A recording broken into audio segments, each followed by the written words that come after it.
Yes, good morning, Classy. Thank you very much for your time and connecting to Metric Hub. We are meeting today once again to complete our previous paper that we've been doing previously, which is paper 2, Economics Grade 11. Due to internet connections, it just cut before it was done. So we just want to complete it right now. As you can look, we are going to talk about price elasticity of supply. I'm sure that this is one other area of concern which is quite interesting and sometimes it needs more attention. Uh, we are going to work together these and many other questions that are going to come. Describe price elasticity of supply, the tendencies of or the responsiveness of supply to changes in pricing. To say when price changes, how does it affect the supply of certain products or commodities on the market? So, without wasting any time, we just want to go straight to those questions and answer them as we go right now to see that we can complete our paper. So we are given an extract here, which I'm saying that from where we were working on previously, the question cut on question 3.3, which shows an extract of ambient outdoor air pollution. Air pollution is one of the greatest environmental risks to health. By reducing air pollution levels, countries can reduce the burden of disease from stroke, heart diseases, lung cancer, and both chronic and acute respiratory diseases, including asthma. In 2019, 99% of the world's population was living in places where the World Health Organization air quality guidelines levels were not met. The combined effects of ambient air pollution and household air pollution are associated with 6.7 million premature deaths annually. Ambient outdoor air pollution is estimated to have caused 4.2 million premature deaths worldwide in 2019. Some 89% of those premature deaths occurred in low and middle income countries, and the greatest number in the whole Southeast Asia and Western Pacific regions. Policies and investments supporting cleaner transport, energy efficient homes, power generation industry, and better municipal waste management would reduce key sources of outdoor air pollution.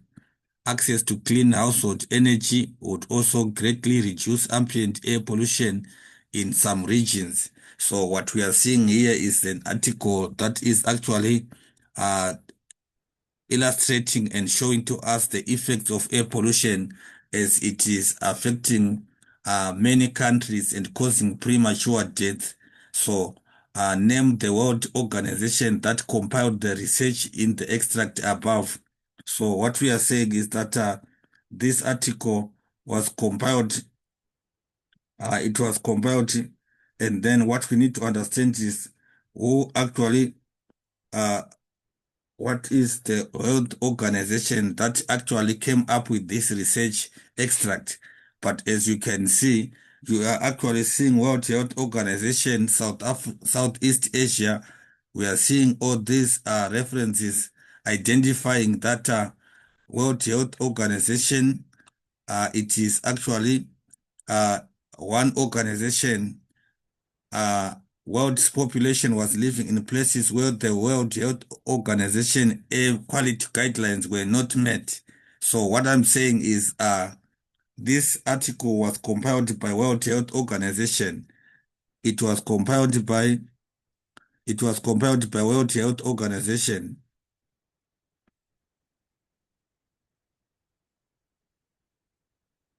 World Health Organization compiled the report. World Health Organization compiled the report and then identify the brown environmental issue discussed in the extract. What is the brown environmental issue? We are saying the sensitive issue, the negative issue discussed in the extract. It is actually talking about air pollution. This is talking about air pollution, we can see from the start that ambient outdoor air pollution is the problem in discussion within this extract. So we are saying it's what it's air pollution.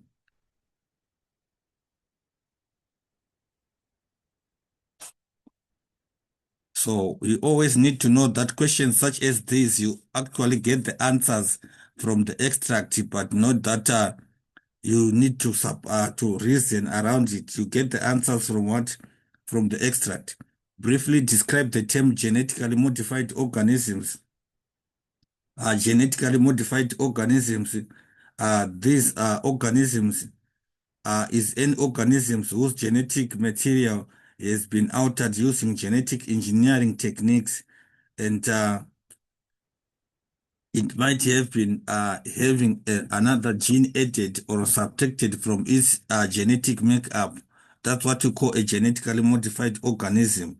So South Africa produces also genetically modified products or produce such as maize, soybeans, and cotton. So it's an organism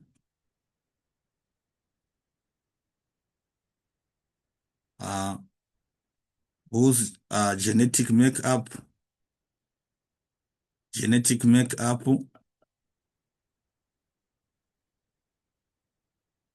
has been altered.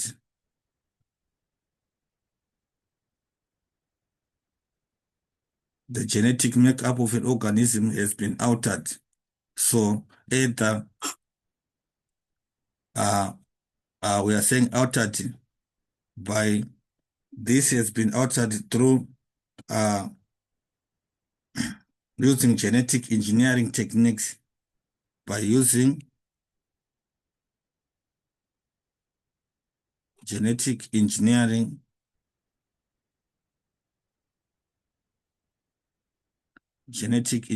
techniques. We have heard of genetic engineering techniques which can be cloning, which can be done by adding or reducing the genes of an organism. So we are saying, for example, we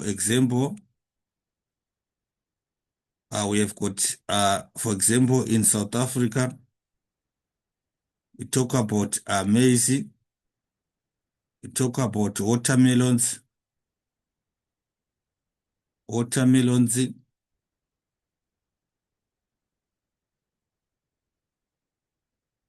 and other fruits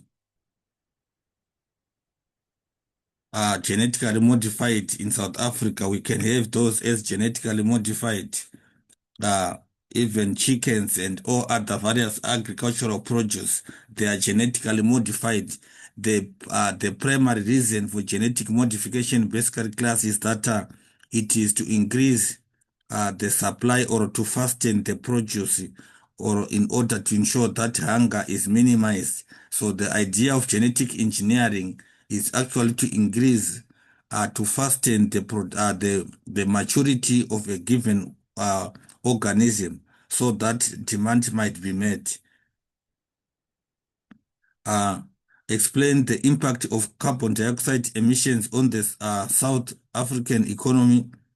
Impact of carbon dioxide emission on South Africa economy. This is actually similar to the extract that we've been just discussing right now above there, to say that carbon dioxide emissions basically are causing air pollution. So what you need to understand is that this actually, we can talk about issues to do with warmer temperatures can cause economic losses for the economy, such as lowering agricultural yields, reducing labor productivity, and decreasing industrial output.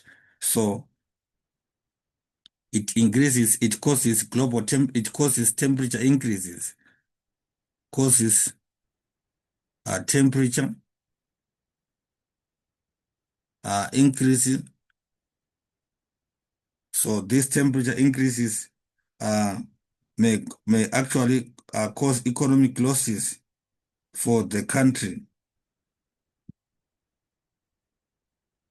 which may result in economic losses, which may result in economic losses, result in economic losses uh, to the economy.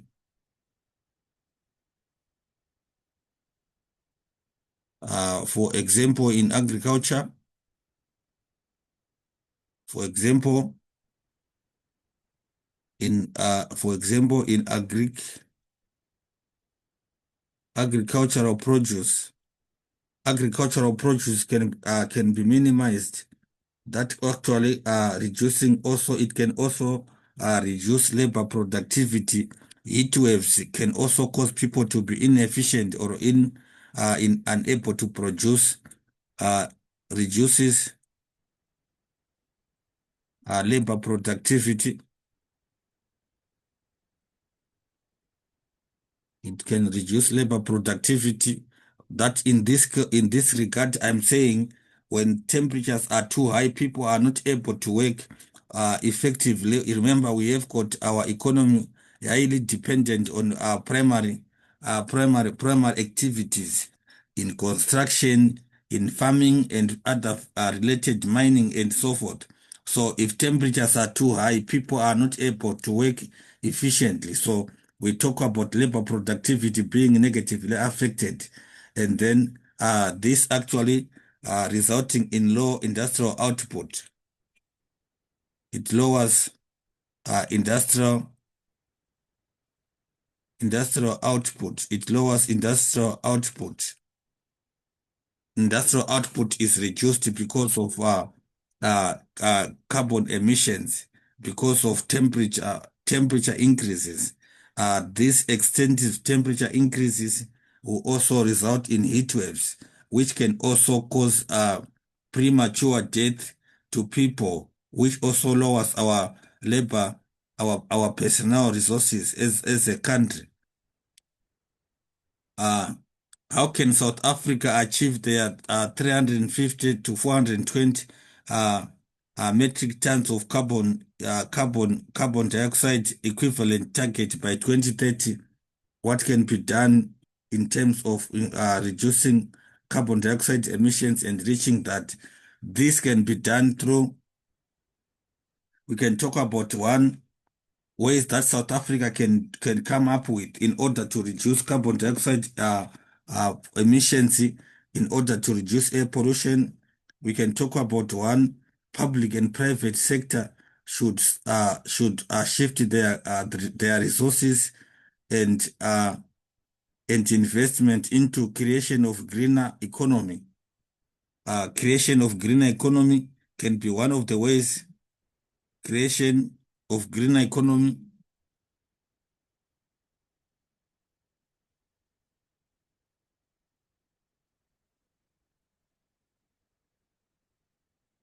Creation of greener economy. This is actually to do with focusing on planning and creation of environmentally friendly methods of production, which actually tends to reduce air pollution. Creation of greener economy. Creation of greener Creation of greener economy, which we are saying that it is both public and private companies or private sector. They actually have to ensure that there is investment into creation of greener economy, and also strong focus on the planning and creation of infrastructure to support a smooth transition in renewable energy. Support, we are saying, as efficient infrastructure that actually support a smooth transition to renewable energy. Renewable energy investment can also ensure that. So ESCOM ESCOM fire electricity plants are the cheapest. They are the cheapest and most efficient way to generate electricity. However, these plants are also some of the biggest generators of carbon dioxide. So South Africa has greater potential to solar and also wind power generation. So we are talking about from uh, a shift a shift from coal to solar and wind sources of energy. Sources of energy can also help the economy or can also help South Africa. We have got the most power supply in South Africa is also generated from coal. However, we need to have a shift into other great potential sources of energy which are environmentally friendly, such as solar and wind.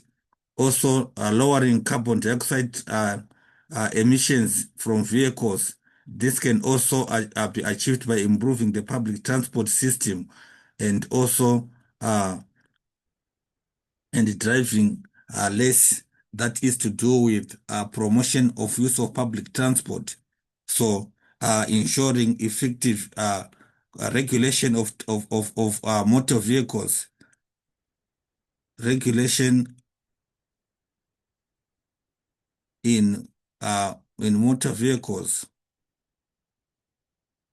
in motor vehicles, uh, that is with regards to the amount of carbon dioxide engine efficient, motor vehicle engines efficient. So those engines that are also causing a lot of pollution, or the cars whose amount of carbon produced is high, they must be banned. And also South Africa must promote the use of public transport.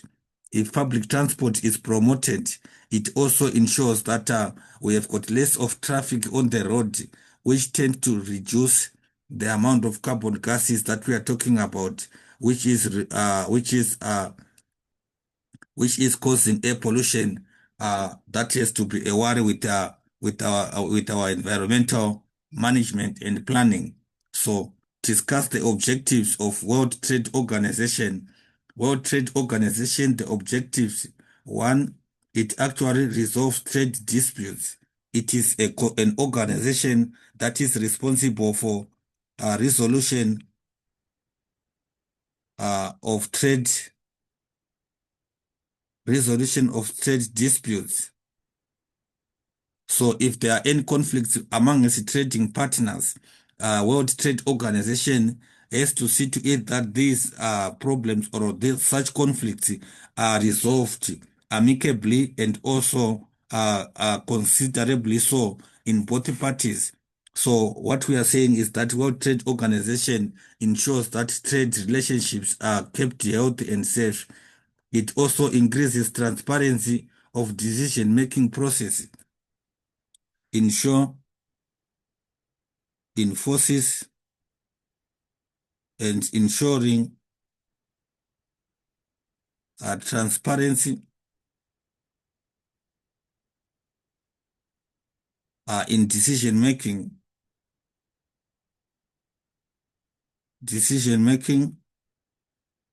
processes. That is with regards to international trade, uh, reasons and ways and protocols that has to be followed with regards to international trade within countries, and all member states are actually observed and regulated through World Trade Organization.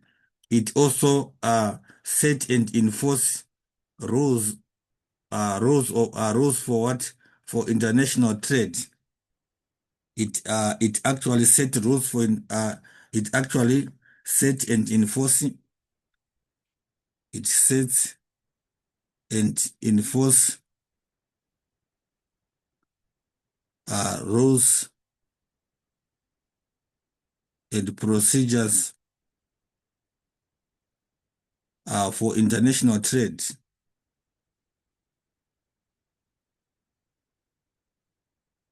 These are also we are saying practices that are managed by World Trade Organization.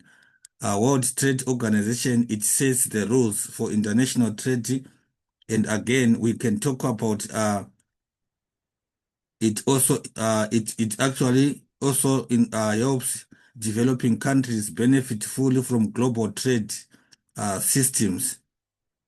So it avoids manipulation and exploitation, promote uh, mutual benefits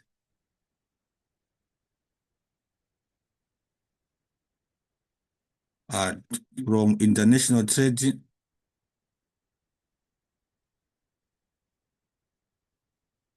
by both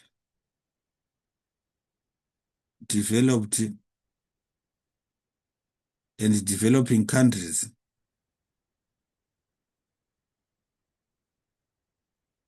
So World Trade Organization, it actually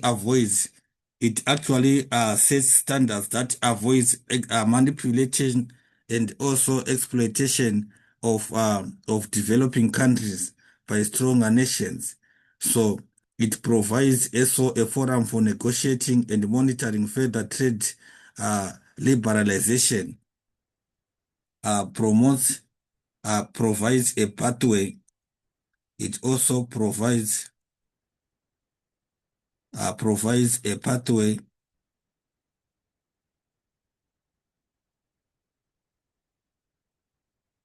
uh, a pathway towards trade liberalization, towards further trade liberalization, which we are saying uh, the removal of trade barriers among us member states, that trade barriers must be removed.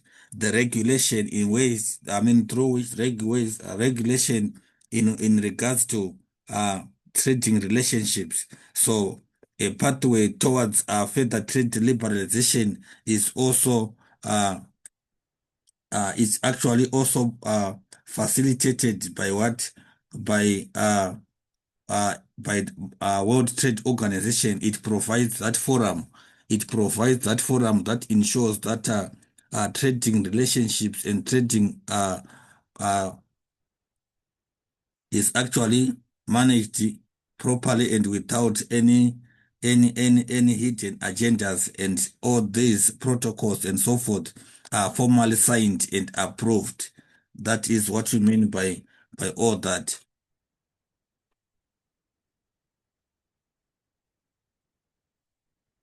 We want to look at question.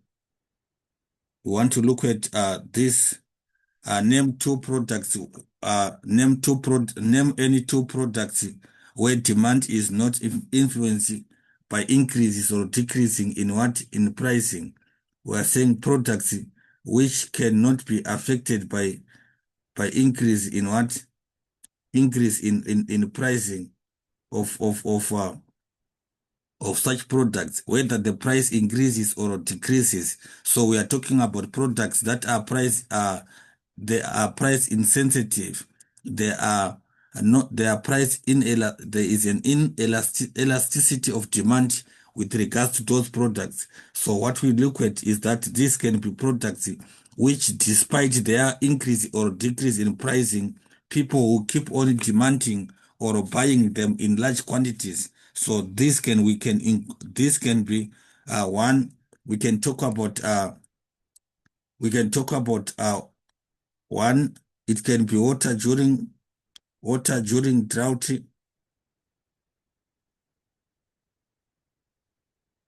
water during drought.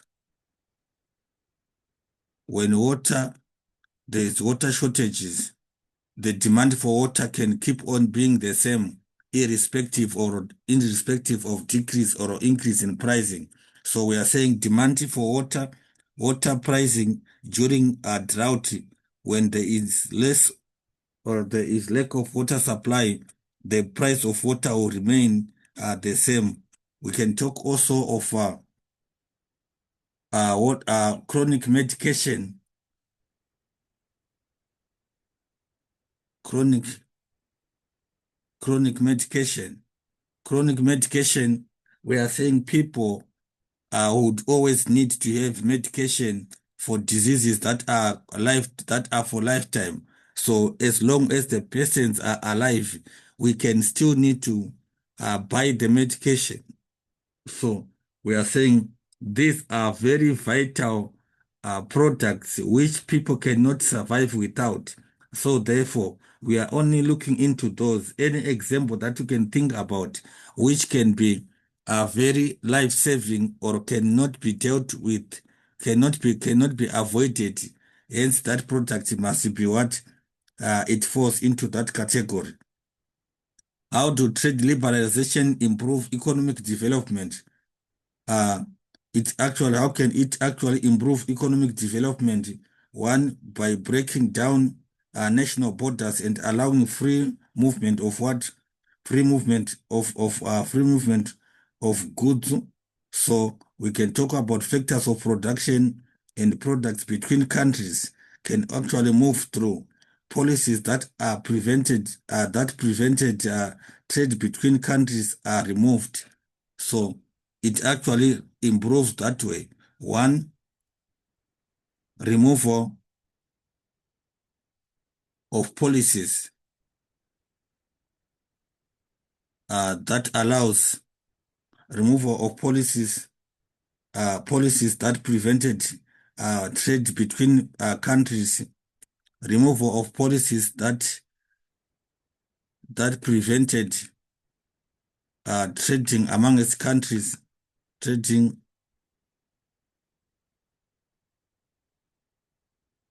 among its countries can also can actually cause can actually influence trading, can actually can actually cause trading to be more stronger. So member states or countries whose trading relationships is actually liberalized, it means that there is more trading amongst member countries, improves trading. It improves trading. And then we can also have to look out for breaking down national borders to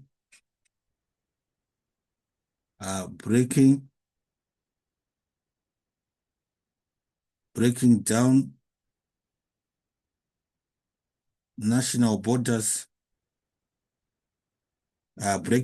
national borders, and allowing the movement of factors of production and allowing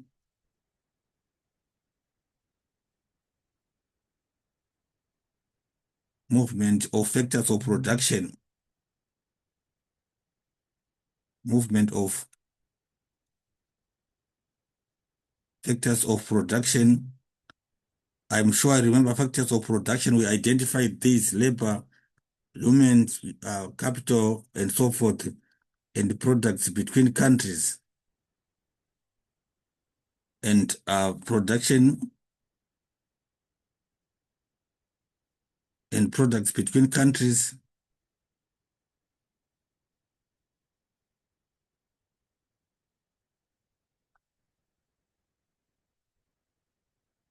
All that can actually cause it helps to strengthen trading relationships. It will help to strengthen trading relationships. So what we are saying is factors of production can be allowed to move across borders.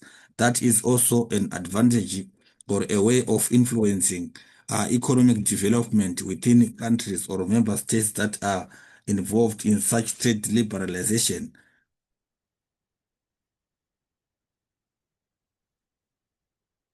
We want to look at the price elasticity of supply, the price elasticity of supply. I'm sure that in any case, you know the structure of a supply curve. This is a supply curve which actually slants from left to right, straight vertically like that. It is a diagonal graph that identifies changes in pricing. How does changes in price or cost revenue affect quantity supplied? So one question that comes here is saying, name the type of price elasticity of supply illustrated in the graph. Uh, this can actually be defined, or it is known as relatively inelastic supply. It is called relatively inelastic supply. As you can see, the supply curve, it is just uh, constantly the same. So it's called relatively inelastic supply. Relatively inelastic supply.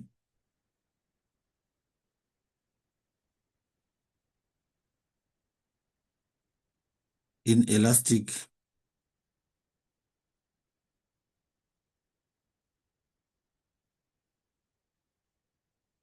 Relatively inelastic supply.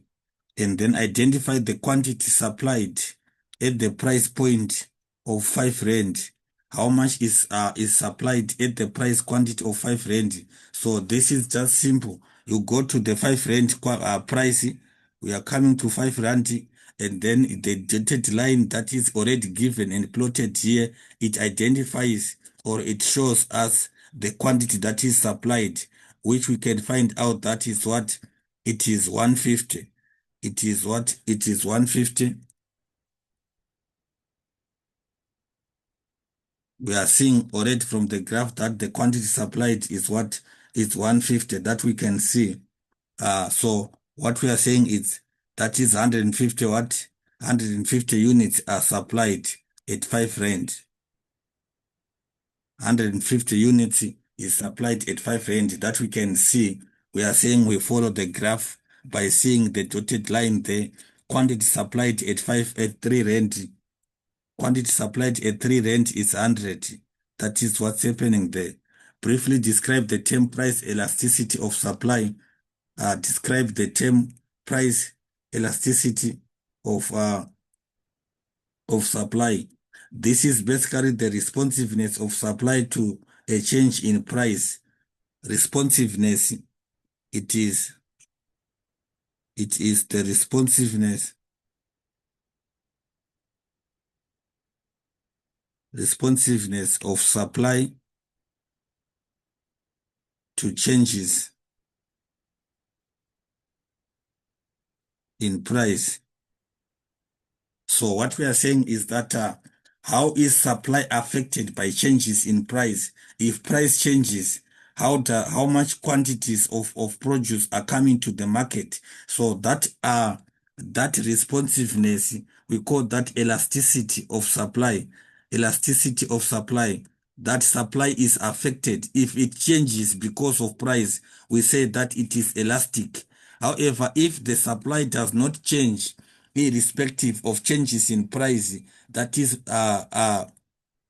price inelastic of supply, to say that there is an inelastic supply, meaning to say that the supply cannot be stretched, cannot be changed, is price insensitive. If there is no changes, or if there is no any shift of quantities that has been supplied, or that has been at the market, we call that inelastic uh, price inelastic of supply, to say that prices does not affect the quantities that are supplied to the market. And then we want to go to the next question. Let's just quickly go to the next question. It is a cartoon, and we are given Earth Day. Every other day, we are given Earth Day, and then every other day, a mega superstore, and then we are given that farmers market, and then identify the environmental day celebrated in the cartoon, the environmental day that is celebrated in the cartoon.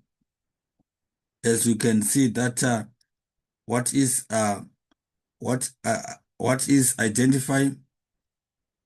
identify the question is saying identify the environmental day that is celebrated. Okay, before we go to that one, I think let me just confirm that we did not have any other question that has been omitted here. Okay, yeah.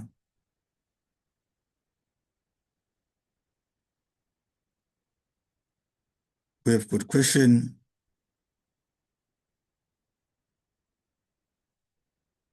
We want to just ensure that 4.24, why can a farmer not increase the supply of his product if the price increases? Why should a farmer not increase the supply? Why should a farmer not increase the supply of his product if price increases? If price increases, why should a farmer not increase the supply of his product if the price increases? This is because we are looking at a scenario whereby it is farming agricultural goods takes time, so it is a seasonal. A farmer is to what? A farmer is some surplus products left. He can sell that immediately. That can be one other factor. That farming is basically farming or agricultural produce takes time to produce them, so it can be seasonal.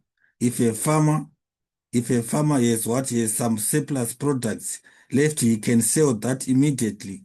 However, the next crop will take a year to produce, by which time the advantage of what? The advantage of price elasticity of supply has declined. So what is supposed to be understood in this regard is that agricultural produce are price insensitive because they take time to produce them. Agricultural produce, agric agric produce takes time, takes longer to have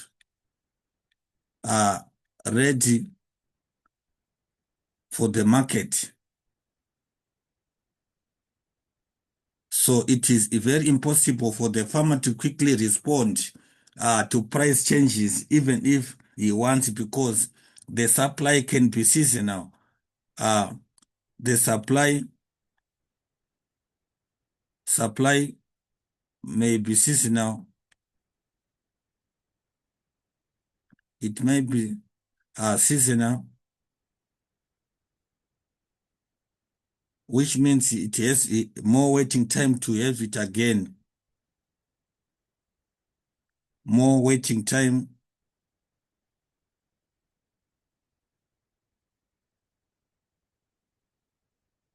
for it to be ready. More waiting time for it to be ready. So if the farmer would want to increase the supply, it will be in the next season, which actually, when the price elasticity of supply has declined again,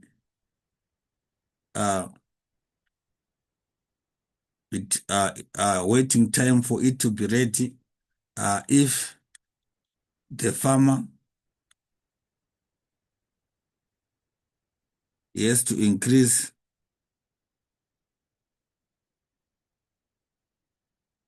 his supply,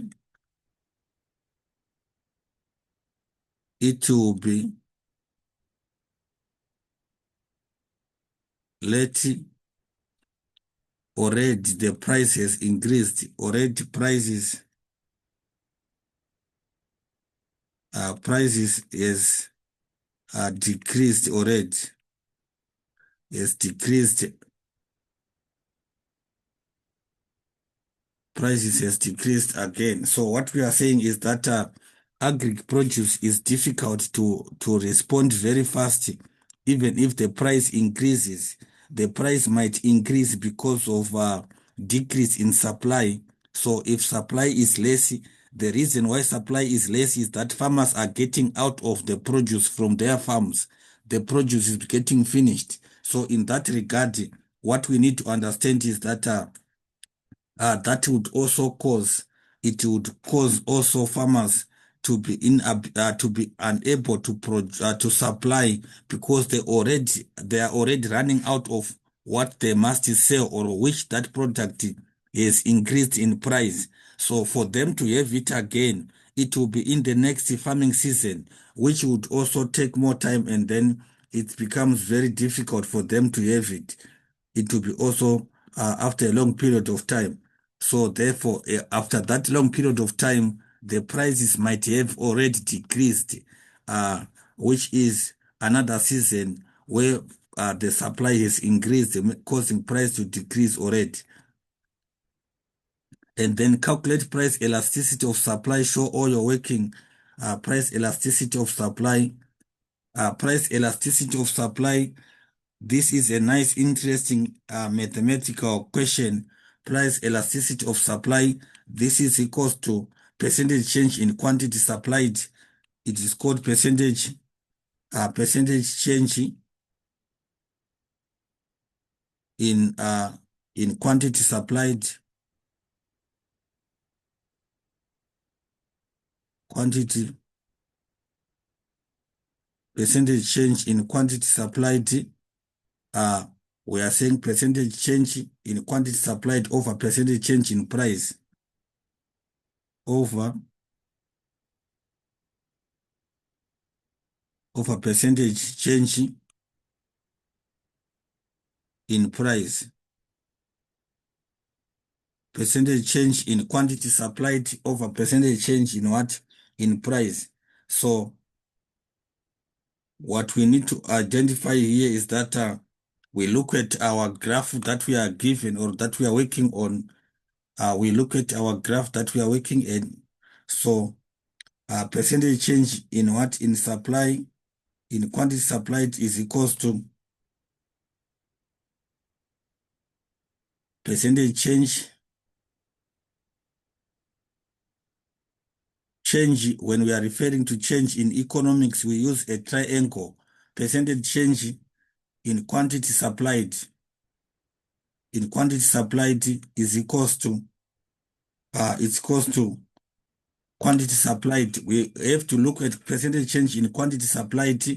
This can be given from the graph that we are working on here. We can get it from our graph.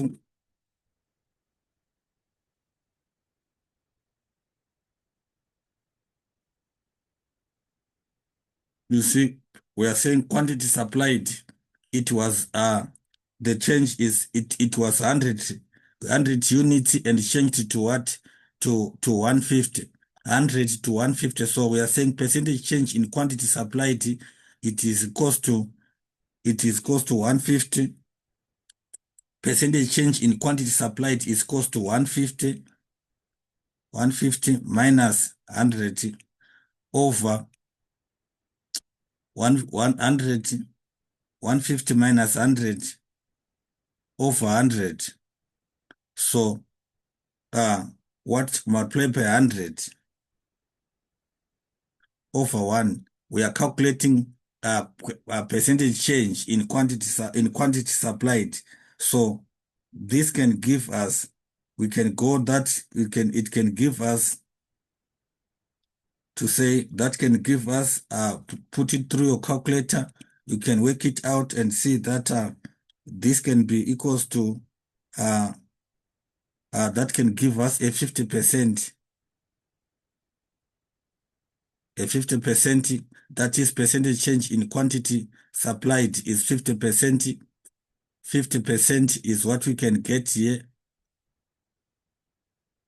50%. And then percentage change in price. Percentage change in price. Percentage change in price is equals to our percentage change in price. We can also see that our price is changed from 3 rand to 5 rand, we are saying percentage change in price is equals to percentage change in price is equals to, we are saying it was 5 rand, it changed from 3 to 5 rand over the initial price, which is 3 rand. We are saying this uh, that is our percentage change in price, 5 minus 3 over 3, 5 minus 3 over 3 multiplied by 100, multiplied by 100 over 1. We can also be able to see that our our our our our percentage change in price, percentage change in price is equals to, when you get it, put it through your calculator and quick it out, you can get that it can give you 66 point 66.67%, 0.67.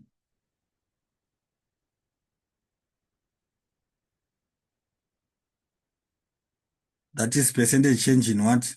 In price. So now we are saying the price elasticity, if you can check here, the question is saying calculate price elasticity, calculate price elasticity of supply, which is percentage change in quantity supplied over percentage change in price. This, we are saying, we have already calculated the percentage changes. We have calculated the percentage changes here, which we can give now to say that percentage changes that we have calculated, which we have worked out. So percentage change in this is equals to percentage change in percentage change in quantity supplied is what we get 50%.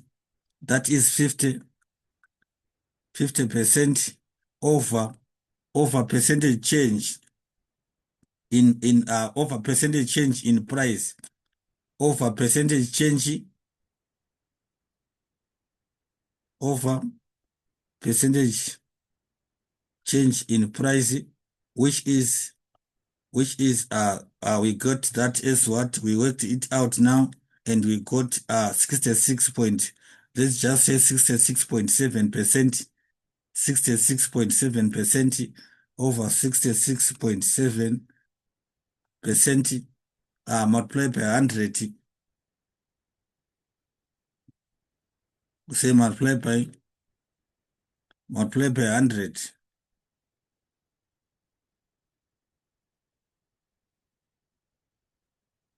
multiplied by 100 over 1.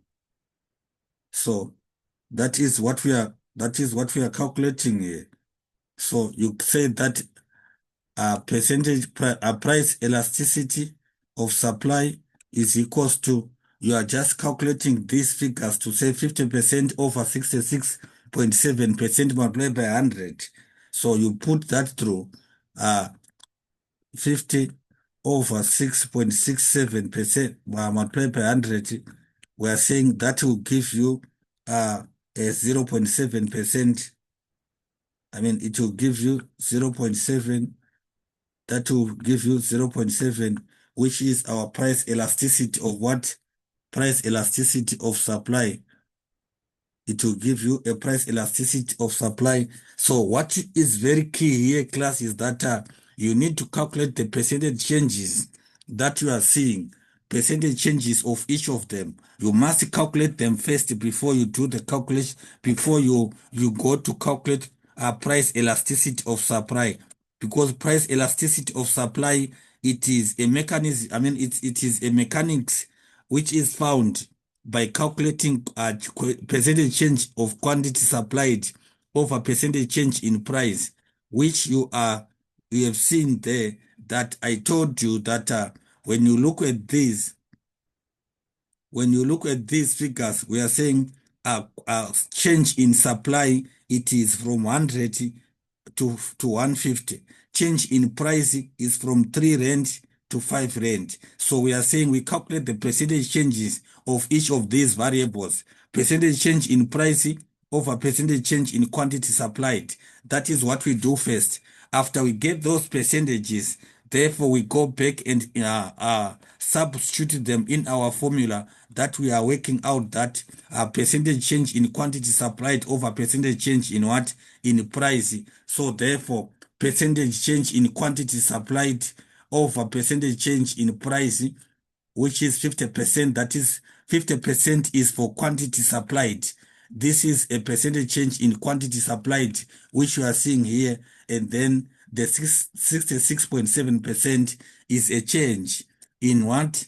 In price. You put those, and then now you can be able to work out your what? Your every other uh, relative calculation that you need to work on. That's what is happening in this case. Let's just go on to the cartoon that is given here. We are given this cartoon here that identify the environmental day celebrated in the cartoon. Identify the environmental day that is celebrated in the cartoon. So we need to look at this, the environmental day that is celebrated. As you can see, it is given that what is it that the cartoon is celebrating?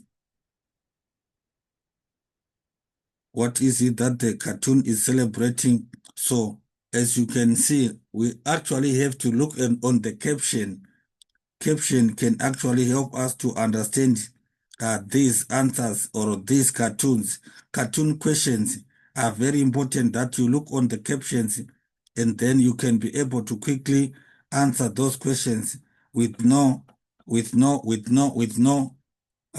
complications. So this is what the 8th day. 8th day, it is given that the 8th day is what is one of the, is the celebration that we are seeing in this respect. Environmental 8th day celebrated on the cartoon. So what we are saying is what? It is the 8th day. It is the 8th day which is given there. 8th day is given on the cartoon there. Name the importance of making people aware of the state of the environment. Uh, uh, Importance of making people aware of the state of the environment. It actually helps that the more people know, the more likely the more likely they are to recycle and also to be energy efficient, conserve and protect the environment. It actually helps people to make people aware and conscious about protecting the environment, about protecting the environment. It can actually be the environment can be kept safe by educational campaign. We are saying this question is just talking about the importance of awareness to people with regards to the environment. It helps people to protect the environment. All measures that can be done, environmental consciousness, conservation, recycling, pollution limiting, and all those can actually be done. And then we are talking about we're talking about there is a high degree of pro-environmental and conservative behavior that can actually come into play because of that. And then briefly describe the term sustainable development. Sustainable development is an approach to growth and human development that aims to meet the needs of present without compromising the ability of future generations to meet their own needs. It's an approach that actually focuses on human development, an approach that focuses on human development.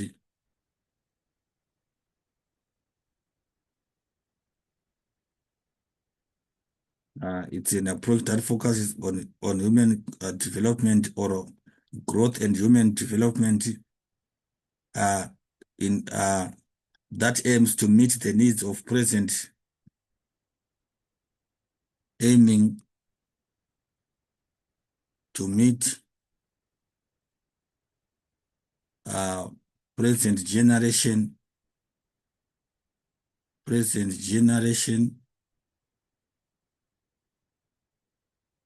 needs without compromising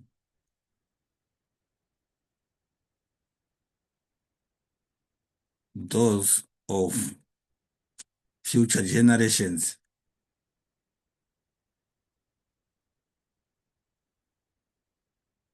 Without compromising those of future generations. So what we need to understand is that uh, sustainable development, it actually focuses on growth, aiming to meet the needs of the present needs generation without compromising those of the future generations.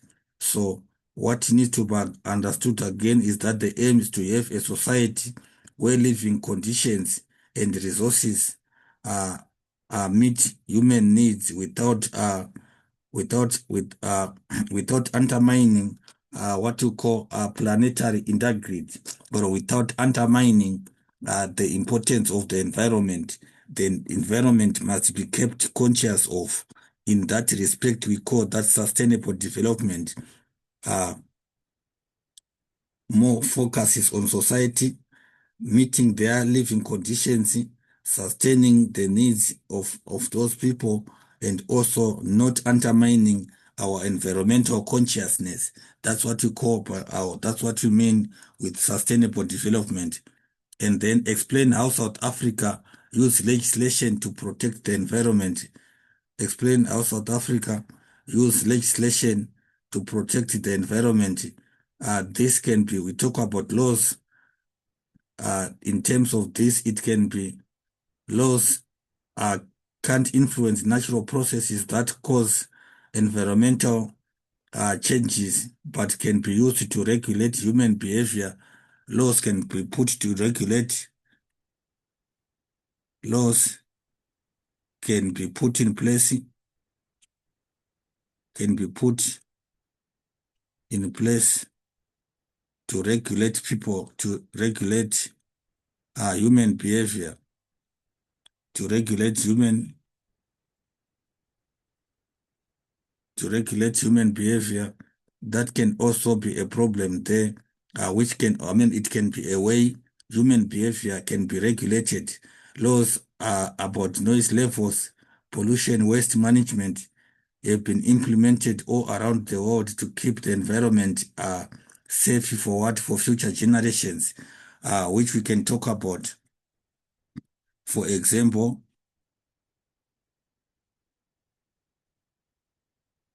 laws on noise pollution, laws on noise pollution. We can talk about waste management.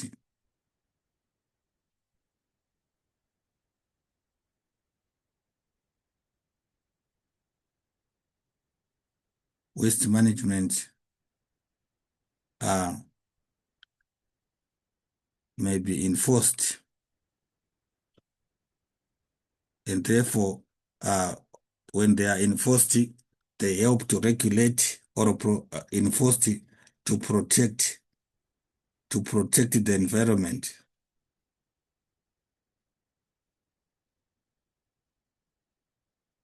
Environment can be protected because of such laws.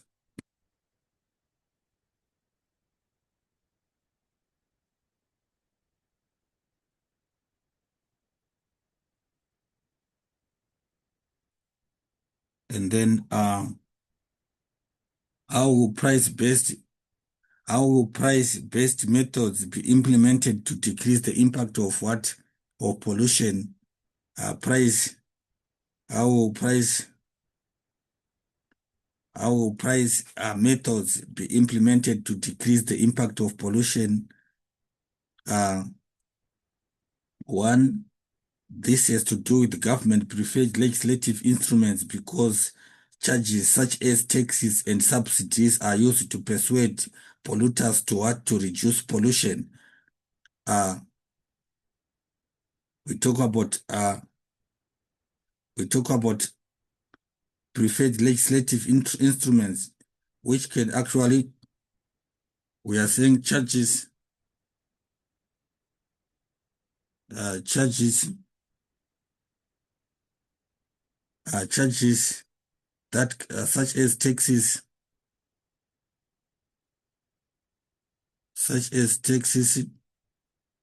we can talk about and subsidies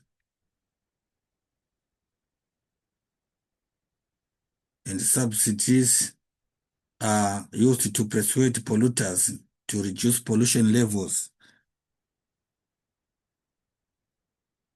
can be used to persuade polluters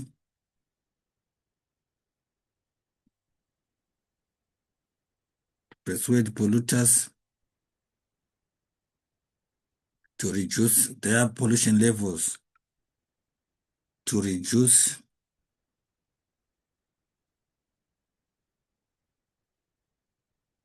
pollution levels. So there are taxes and subsidies that can be put by government in place in order to persuade polluters or companies to reduce what? To reduce their pollution levels. So what happens is that these tax exemptions or these tax charges can enforce businesses and corporate world to respond positively towards air pollution or all forms of pollution that can also be put in place. We can also look when price-based methods are seen and indirect and uncertain, aimed at altering conditions in which decisions are made rather than prescribing decisions. They are actually indirect and uncertain, aimed of altering conditions in which decisions are made rather than prescribing decisions. So one other argument which we can put in place is that these are indirect price-based methods,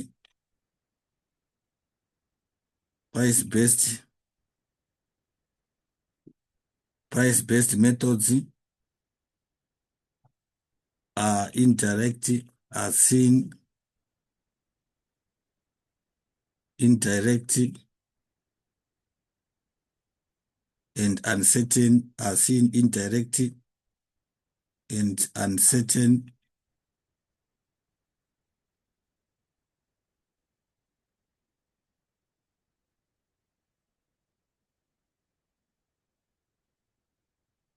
aimed at altering conditions, aimed at altering they are aimed at altering conditions in which decisions are made, altering conditions in which decisions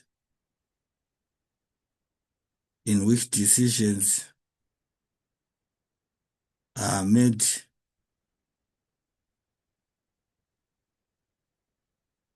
rather than prescribing decisions, rather than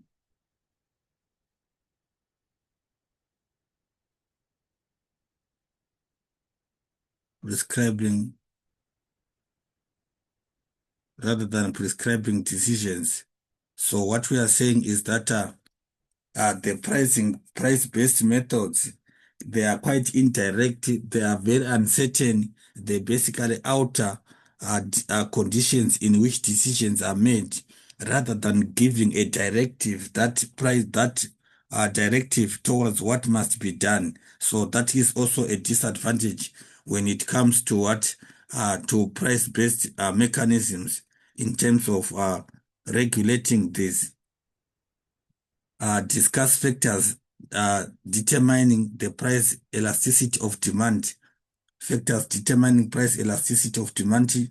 One, we can talk about substitution, availability of substitute, availability of substitutes. To say a product, does it have substitutes? So the price, if the price of a product increases, consumers tend to buy the substitute, therefore allowing them to satisfy their needs for the product at a lower price. We can talk about example of margarine and butter. Margarine and butter. So what happens is that availability of a substitute can cause price elasticity of can cause elasticity of demand.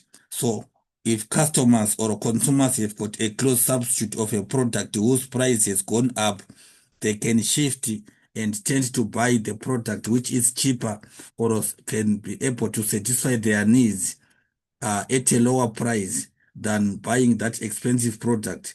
So demand for goods with close substitutes is more sensitive to price changes. It's more sensitive to price changes. Price is elastic. You understand? So availability of substitute actually affects that, which we are saying that demand for goods with close substitute is more sensitive to price changes. It's more sensitive to price changes. So we also need to look at degree of the degree of complementarity of the product is another factor. One, availability of substitutes. Two, degree of complementarity.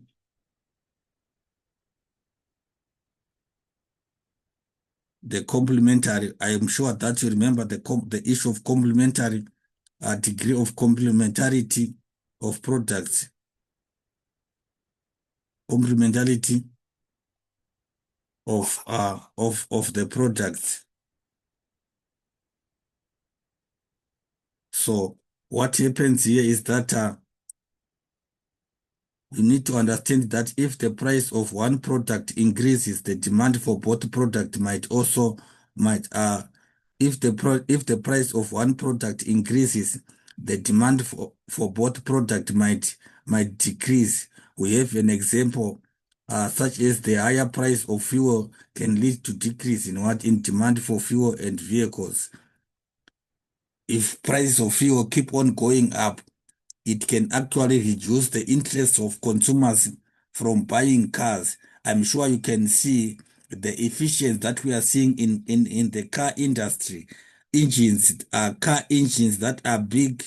We're seeing 4 point something liters in the beginning in SUVs, but you can see now we are seeing a development in terms of the reduction in the sizes of the engines, whereby you find out that we are seeing these engines coming to 2 liter, 2 point something, but still being SUVs. So what we mean to say is that the complementarity of products affect uh, elasticity of demand. So if products are highly complementary, the increase in price of another will lead to a decrease in products in demand for both products. That is one thing that you need to understand again. We can also talk about nature of the commodity as another third point that we can look at. Nature of the commodity. Nature of the commodity.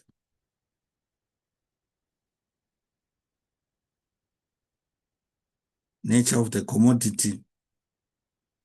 This distinction between necessities and luxury depends on what it depends on personal taste and also preferences and are subjective.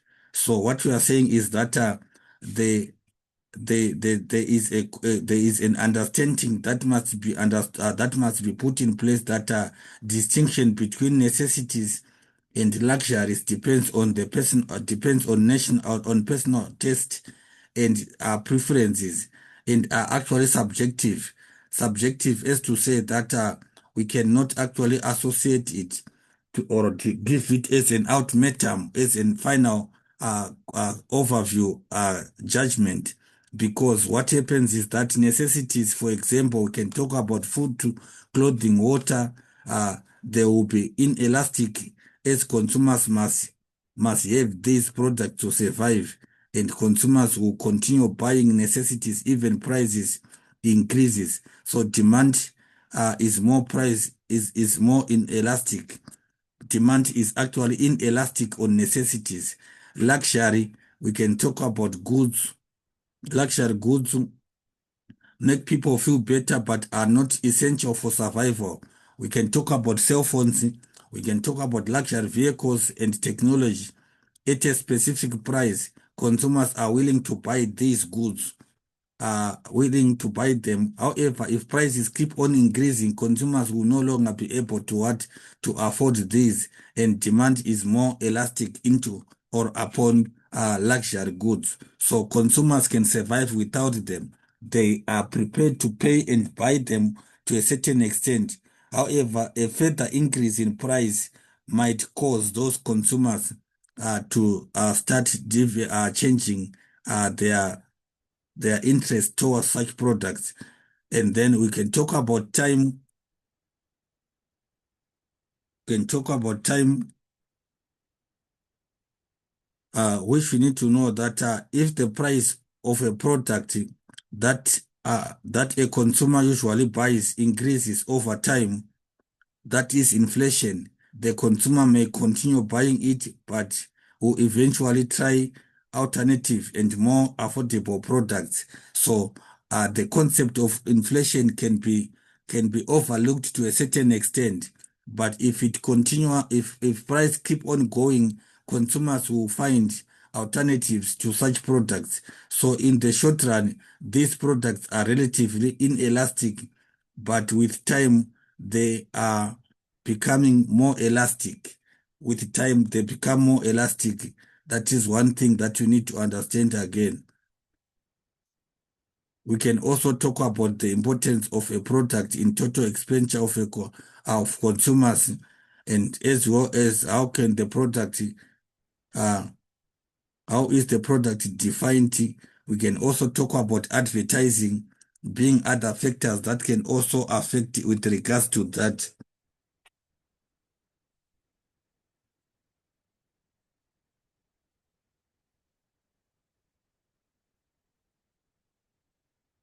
And then evaluate foreign direct investment as a cause of globalization. Evaluate foreign direct investment as a cause of globalization. Foreign direct investment as a cause as a cause of as a cause of globalization. Foreign direct investment as a cause of globalization. That is, we look at despite the country's many challenges.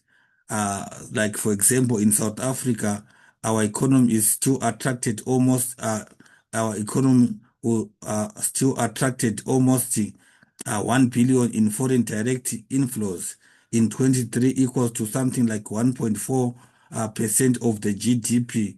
So what we need to understand is that enhanced economic growth enhanced economic growth is one of the advantages there. Enhanced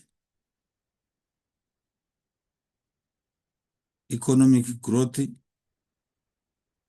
enhanced economic growth. So the potential to contribute to a country's economic growth significantly.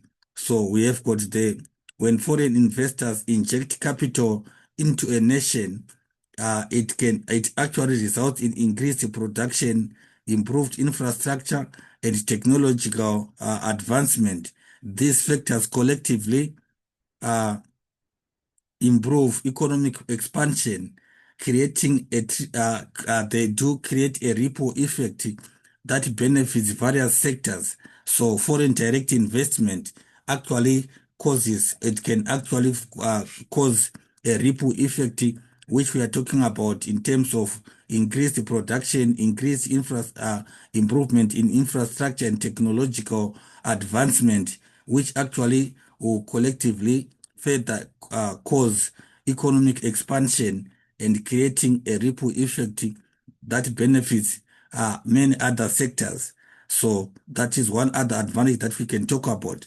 We can also look on, uh, we may also need to look on uh, this as to say technology transfer and innovation, technology expansion and innovation, technology expansion and innovation, which is advanced technologies, management practices, and expertise from the investing countries is shared within the invested countries. So this knowledge transfer space innovation as domestic industries gain exposure to cutting edge processes and methodologies in business. So such technological infusion can also foster the development of new products, services, and processes, boosting a nation's competitiveness on the global stage. So we are saying there is sharing of technology innovation that comes with foreign direct investment that we must look at. So what I want you to look at is that we are talking about knowledge transfer that actually space innovation as domestic industries gain exposure to cutting edge processes and methodologies of business transactioning. Such technological development also fosters the development of new products. It also causes new services. We can also talk about boosting a nation's competitiveness on international scale. We can talk about employment generation of employment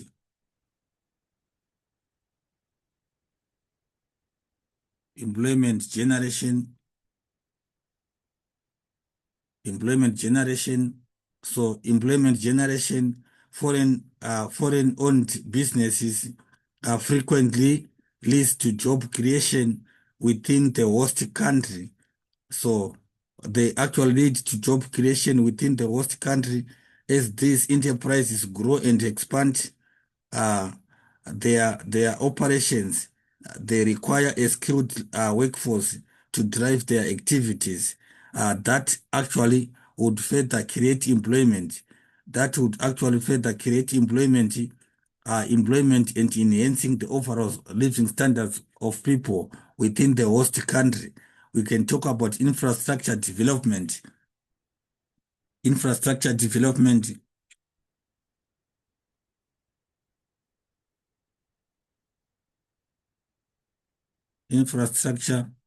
infrastructure development. This infrastructure development, which we are saying within the host nation or within the host country, foreign investors may also engage in projects to develop transportation networks. They can develop in energy supply systems, communication facilities. These infrastructure enhancements supports foreign enterprises operations and also provide a foundation for broader economic development. That can also be an advantage that we can also want to look at. We talk about export promotion. Export promotion is another advantage. Export promotion. So what happens is that foreign countries, foreign companies, uh, foreign investors often use the host country as a base for what? As a base for their operations, which can increase exports. So by leveraging the local resources and labor force, foreign companies can manufacture goods and services more efficiently, making them more competitive in the global market. This boosts a nation's export potential and also contributes to a favorable trade balance, which can also, we say that a healthy country, a better country, a strong country is the one that has got a good export base. So because of increased supply, increased manufacturing processes, the foreign businesses or foreign enterprises are boosting uh, the positive benefits of in export trade that we are talking about. It can also cause access to capital and finance. Access to capital and financing is another advantage that we can also give the access to capital and finance. Access to capital and financing, which can also be foreign investors bring in substantial financial resources to the host country. They bring substantial financial resources uh, to the host country. This influx of capital can supplement domestic savings. Domestic savings can be supplemented, making it easier for local businesses also to access funds and funds for expansion, research and development, and other growth-oriented uh, uh, initiatives that the local businesses would want to engage on. We can talk about stimulated competition. It can also help to stimulate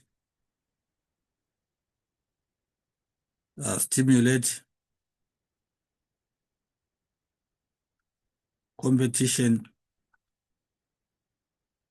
Foreign direct investment can cause competition on the market to become more. So the entry of foreign businesses introduces health competition within the domestic market. This compels local companies to improve their products, services, and operations or operational efficiency to remain also competitive. As a result, consumers benefit from better quality products and also enhanced choices and pricing of goods. We can talk about political and social stability can also be advantage there. Political,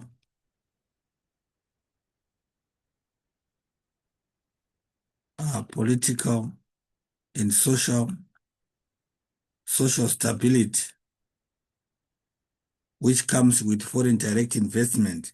So foreign investors are often uh, vested in a country's what they are also vested in a country's stability, leading them to advocate for policies that support a conducive business environment and socio-economic progress. So uh, countries would always want to ensure that their foreign investors are safe. They are actually confident. They are actually uh, prepared to keep on investing. So what we need to understand is that that will actually cause political policies or national policies to be put in place that are conducive for businesses, environment, and even socio-economic progress of the host country. So we can talk about improvement in human capital again. Our people, collaboration with foreign entities can lead to a skills transfer and knowledge to the local workforce. Employees working in foreign-owned companies usually receive trainings that can also help them in an advancement of their skills and practices, enhancing their expertise and contributing to developing a more skilled labor force within the host country.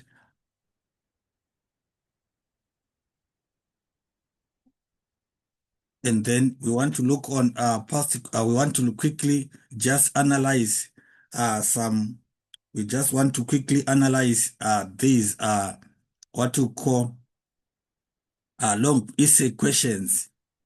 Essay questions, we want to quickly look on essay questions that we can also need to just identify and give a direction towards which students you must be able to answer them.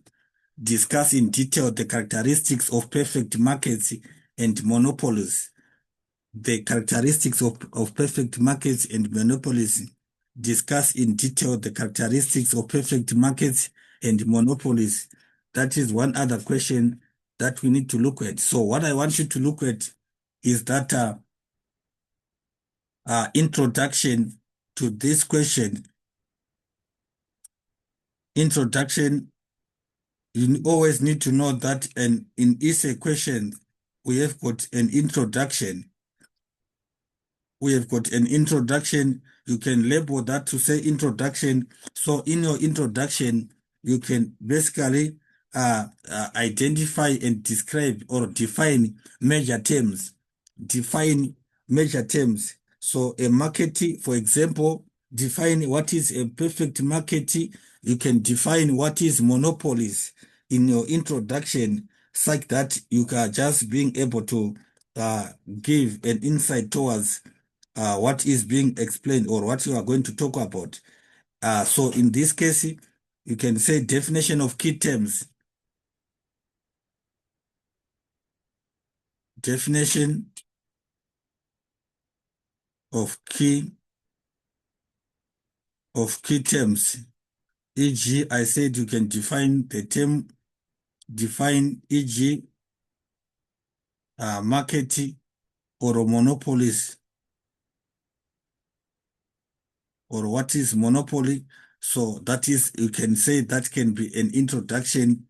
In this case, we can say that a market is a mechanism that brings together buyers and sellers of goods and services.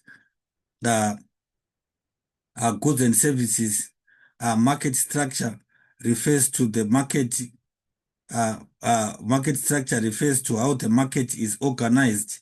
So market structure can also refer to main characteristics of the market in which a business trade and its production cost. So what I'm saying is you can basically come up with a definition that defines the key terms in the what in on the question, and then we say that you go to main body.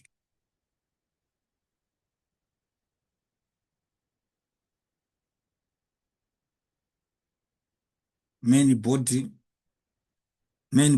we are saying it says the main body, it wants you to look at discuss in detail characteristics of perfect markets and monopolies. That is what we are going to talk about. So one, we are saying in a perfect market, what are the characteristics of perfect market? We are saying one, there are many buyers and sellers. Characteristics of perfect market. Characteristics of perfect market.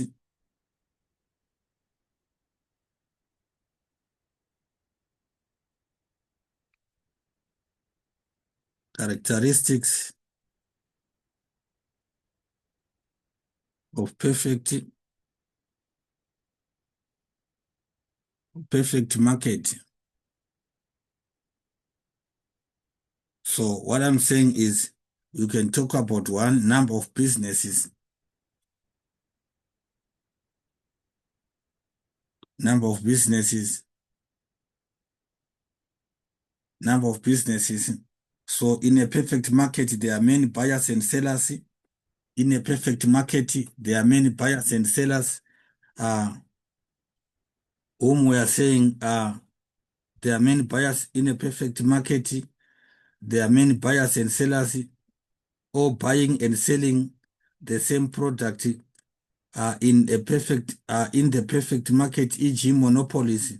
There are only uh, one supplier of the product with no close substitute. So we are saying in a perfect market, in uh, in perfect markets, there are many buyers and sellers, all buying and selling the same what, the same product. In a perfect market, e.g., monopolies, there is only one supplier of a product. In monopoly, there is only one supplier of a product, and with no close substitute. Uh, in an oligopoly, we have got a few suppliers of the same product. In monopolistic competition, there are several suppliers of products that is the same function but are differentiated. So we are looking at an analysis of the markets under perfect market, and then you are explaining the various types of markets in each of the cases, and then we can look at nature of the product. There's another point. Nature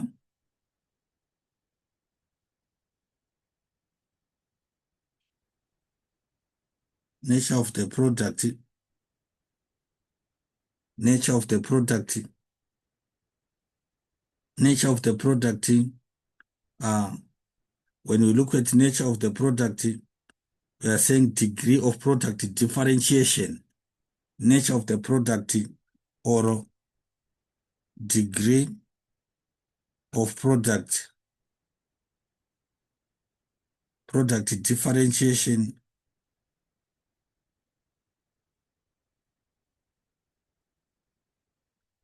Degree of product differentiation.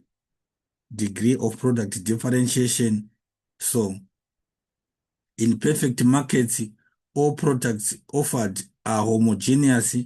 They are the same with no obvious differences in quality, while in monopoly products is what is homogeneous. In monopoly, the product is heterogeneous, meaning to say that it's unique, and it also has no close substitute.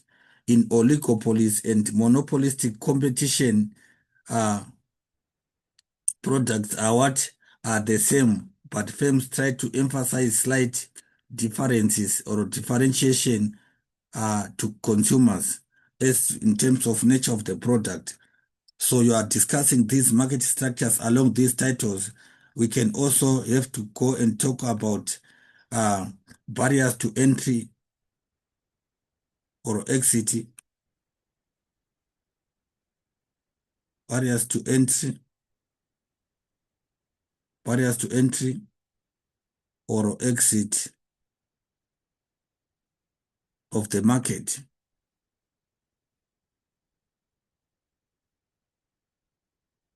Barriers of entry or exit of the market. So in this case, in perfect markets, there are no barriers. In perfect markets, there are no barriers. There are no barriers of entry or exit into the market. Production cost is low and products are homogeneous. While in monopolies, you have various barriers to entry. Monopolies, they have got various entry barriers, such as capital. We have got patents. We have got legislation giving the producers an advantage over others. So in oligopoly, barriers to entry is less strict, but legislation, e.g. Bank Acts and government regulation of fuel prices, can be seen as what? As barriers to entry Therefore, we can talk about collusion between existing suppliers can create barriers to entry for new firms. In monopolistic competition, barriers of entry is low. So we are talking about various market structures and how are they affected, or how is the barriers of entry uh, affecting those markets. We also look at we can also look at control over prices, control over control over prices, control over prices. In perfect markets, there are many buyers and sellers of the products, but none of the buyers or sellers are able to influence the market prices of the products under perfect market. So what we need to understand is that uh, as prices is determined by forces of supply and demand, and the price takers in the they are price takers. In the case of monopolies, prices are high as the firm has the market power. So what happens is that the producer is the price maker in monopolies. The producer is price maker. In oligopolies, there is a chance of collusion as firms can work together to control prices in the market. Monopolistic competition, uh, it has many firms producing more or less the same products, and they will change. They will charge high prices by focusing on unique characteristics of their products. So what I want you to understand is that we are basically still supposed to be able to understand and explain the various factors that are affecting these kind of information of this kind of market structures. We can talk about also information of the market. We discussed this under information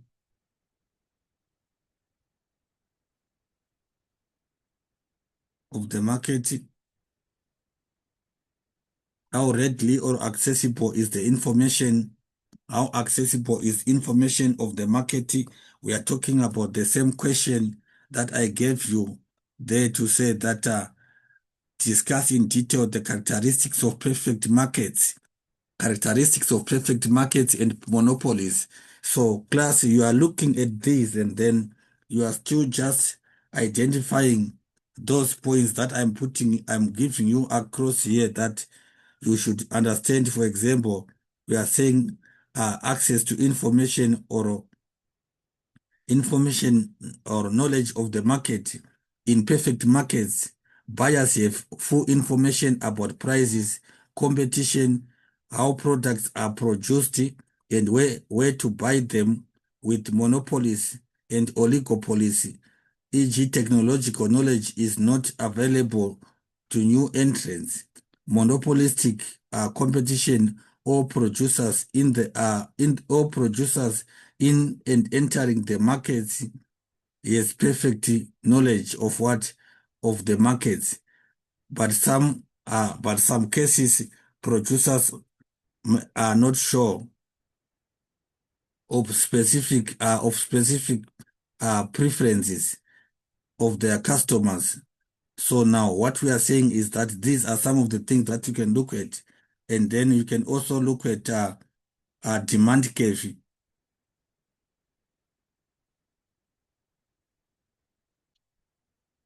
Demand curve. You can also look at demand curve, uh, where you look at that. You also look at size of the profit. You also look on size of profits. All these are points that you can also identify and discuss as you go with regards to what? As you go with regards to, oh yeah. Then we actually need to look at the last part, which is 10 marks. Analyze the different types of objectives that a business needs to achieve. So we are saying that in any case, we can have various other objectives that businesses would intend to achieve. We say one, we can talk about survival. Businesses need to survive. This is one of the other important objectives of a business. Survival is actually the initial goal of any business. They may face several challenges that they may face, which are including but not limited to the startup cost in establishing the business. We can look at problems such as lack of information of the market and also competition from other firms. But also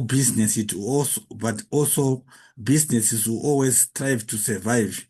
If survival is becoming a challenge in the first year, a business will always have to review and revisit its goals and review the strategies of achieving them. So survival is one of the key uh, objectives of every business in its establishment. We also have profit maximization. Profit maximization is also another maximization is also another objective that businesses will focus on making as much profit as possible. We are talking about this as to do with the revenue that the business is generating by reducing by reducing its costs. So this is actually done in order to increase the profits. Business must produce at a level where cost of production is very low. This can take time, however, but it is very important that business must be able to compete with other firms which are within the business or which are within the industry. So profit maximization is another objective for almost every business, that producing at best possible levels. And then we can also talk about another another another another objective is revenue maximization. Revenue maximization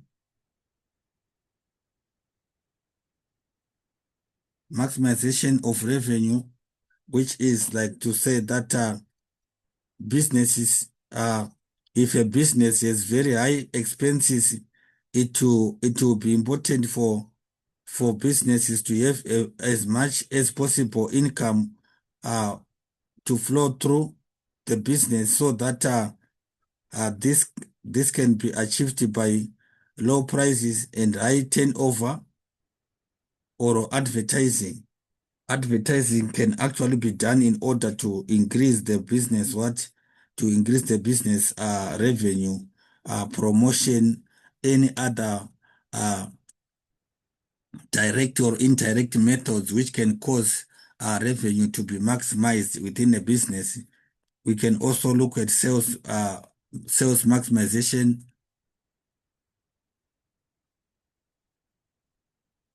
Sales maximization.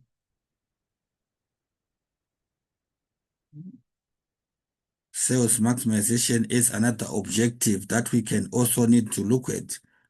Sales maximization, if that is the business will always strive to ensure that it sells, or it has to uh, secure a specific market segment within the market through its goods or services. So it actually needs to do this. Reaching as many customers as possible can increase the size. It can actually increase the size of a business and the popularity of that business. Profits might be small as lower prices are charged to achieve that objective, but at the long run the business can also benefit in that respect. So we can also talk about public relations as another advantage or objective. Good public image. Good public image and reputation. Good public image and reputation. Good public image and reputation can also be an advantage or an objective that a business would want to achieve. Reputation is very important. That it can help the business to set itself apart from every other debt ills that are within the communities and business or country that it is operating in. So businesses would always want to ensure that they are what they are in good image that can help to attract good employees, that would help to attract customers, to retain some integrity in terms of public perception. That can also be very important, which is done by various practices, even giving back to the society and also promoting some social programs that can also empower people and residents within the areas which the business is operating. Oh, that is very important. So we have got the last question, which says debate the positive and negative consequences of globalization. Debate the positive and negative consequences of globalization. We are just talking about the advantages and disadvantages. Here, you need to discuss the advantages and disadvantages of globalization. The advantages and disadvantages of, of globalization. This we have already answered it also in the short question that we have been answering. So the introduction can be just to define what is globalization. Introduction to this question, introduction can have to do with define globalization, define globalization, and then if you define that, you are making it clear that you know what is globalization. So the advantages and disadvantages is now the body. The body has to look on the advantages and disadvantages, which I was saying that you can actually be able to explain that enough that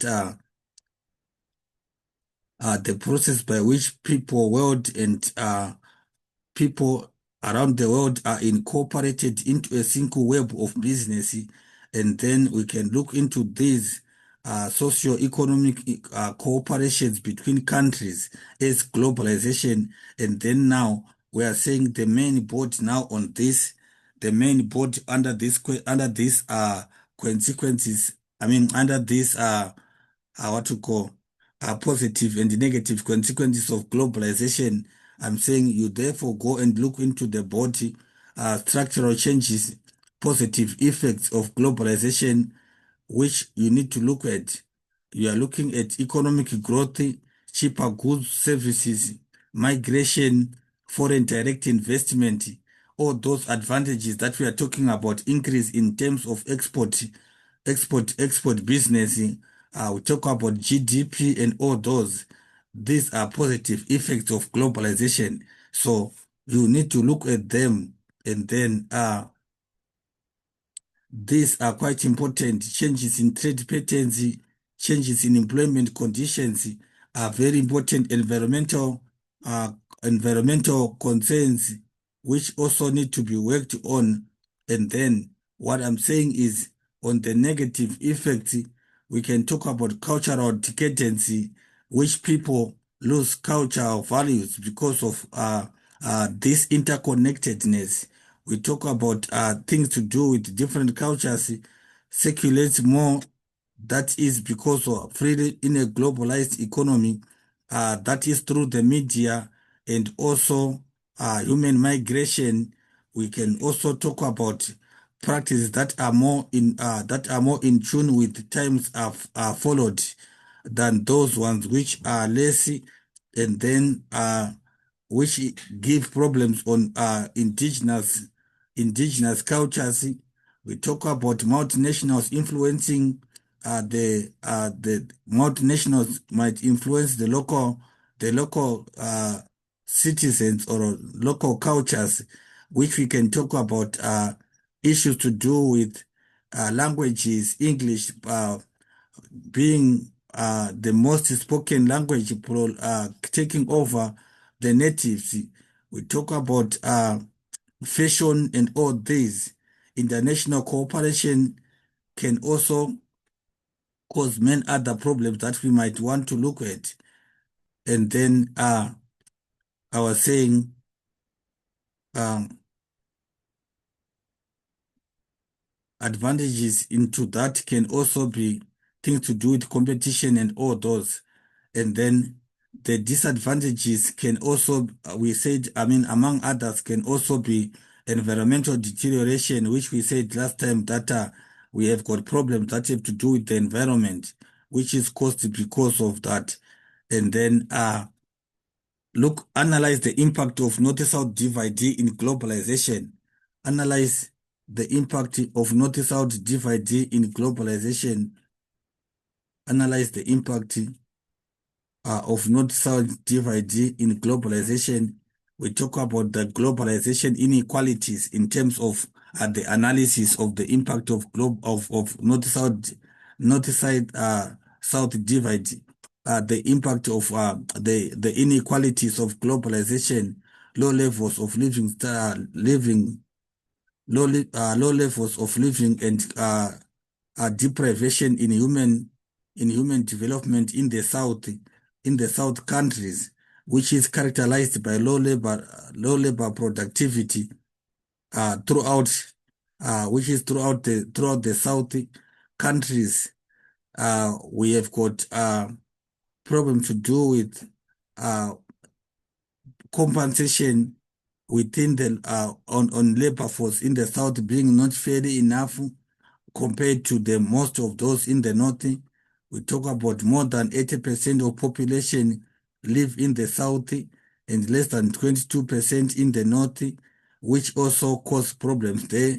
We have got variations in terms of birth and death rates are striking different between the North and the South.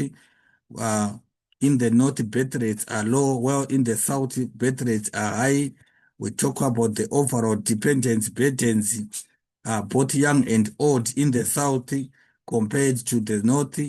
These are issues that we need to look at. South is characterized with a very high rate of people working in rural areas and primary sectors compared to over 80%, which is uh, for those in the north. So what we are saying is all these are issues that we can also look at in terms of that the standards of living in terms of development, where that are not tend to be wealthier, less. We are saying the north tend to be very wealthier, less and less unequal, considered more democratic and more developed countries export technologically advanced manufactured products compared to the raw materials that are exported from developing countries.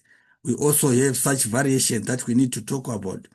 From the early 21st century, the North accumulating to 25% of the population contributes to national income, contributes to the income end in the world. And we have got 80% of the manufacturing industries are owned and located in the north.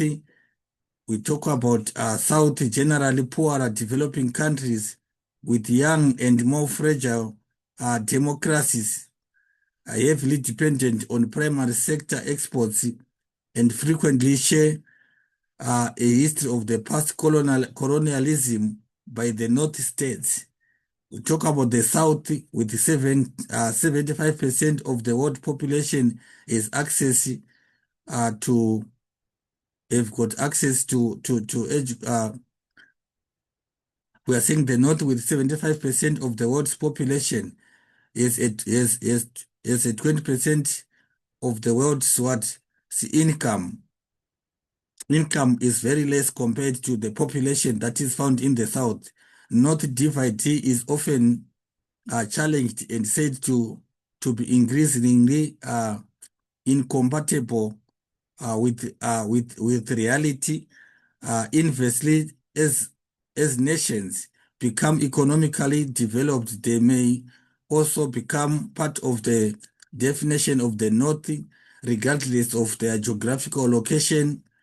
That is very important to note. Again, similarly, any nation that do not qualify for developed status are also in effect deemed to be what to be part of the South. So all these we are saying they are part of this discussion, and then you can also talk about matters to do with uh, the concentrations that we talked about, variation in economic sector occupation in terms of the North and the South. So conclusions always very important when you write essays.